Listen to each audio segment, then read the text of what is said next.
You wanted it, you got it. We're diving deep into Dyson Spheres today, folks. This is a big one, I have to admit, even for me.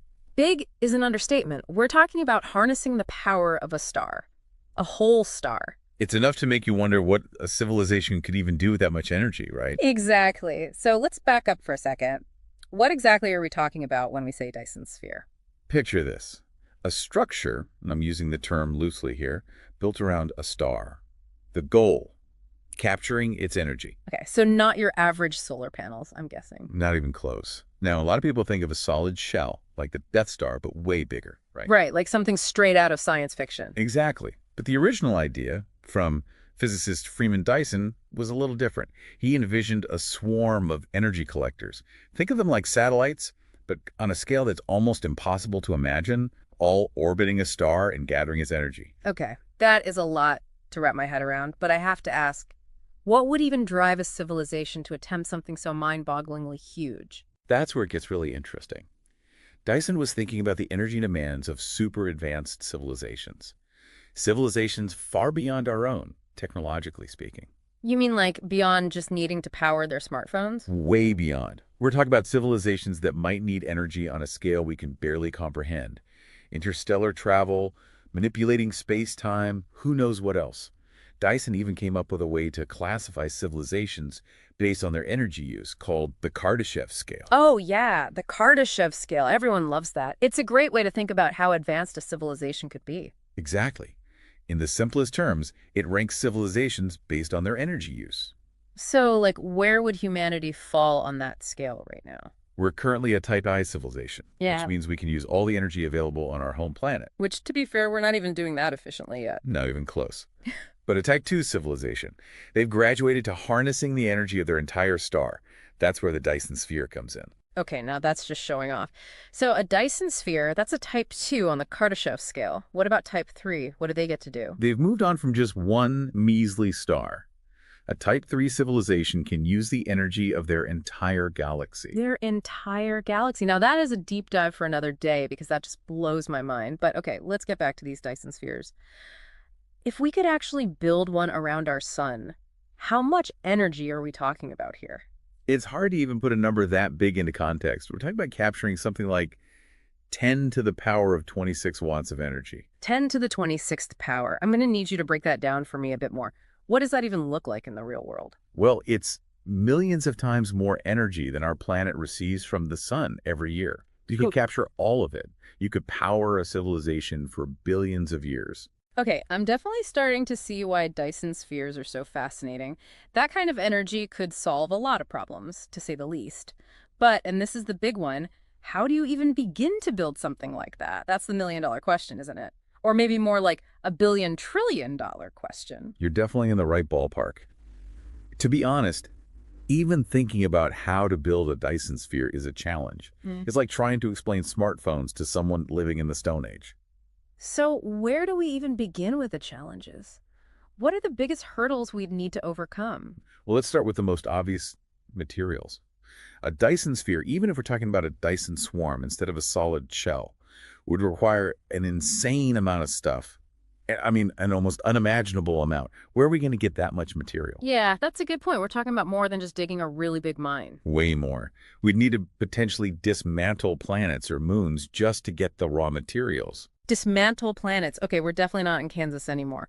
But let's say, hypothetically, we figure out the whole getting enough stuff problem. What about actually building this thing? How do you even start constructing something that massive in space? That's another engineering nightmare. We're talking about a level of automation and robotics that makes anything we have today look like children's toys.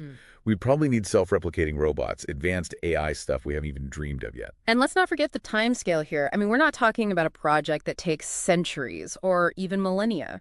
You're talking about a project that would take generations upon generations to complete. We might be talking about millions of years, which is mind-boggling in itself. What would civilization even look like at that point? Would they even be human as we understand it? Now, those are some deep philosophical questions I'm not sure we're equipped to answer today. But okay, let's say, just for the sake of argument, that we somehow managed to overcome all of those challenges. We've got our Dyson Sphere, we're swimming in more energy than we could ever use. Now, how do we harness it? How do we get that energy back to where we need it? That's where things get really interesting. And by interesting, I mean unbelievably complicated. You're talking about transmitting power across astronomical distances. We're talking focused laser beams, microwave transmission, maybe even manipulating exotic particles. Exotic particles, so not just plugging an extension cord into the sun. Not quite. And even if we could figure out a way to beam that much energy across space, the tiniest loss of efficiency would mean losing an enormous amount of power. So it's not just about capturing the energy, it's about transmitting it with near perfect efficiency over unimaginable distances. Exactly. And then, of course, there are the risks to consider. What if something goes wrong? A misdirected energy beam from a Dyson sphere could obliterate an entire planet. We have Yeah. to be very, very careful. I would say so. That's not a science experiment you want to mess up.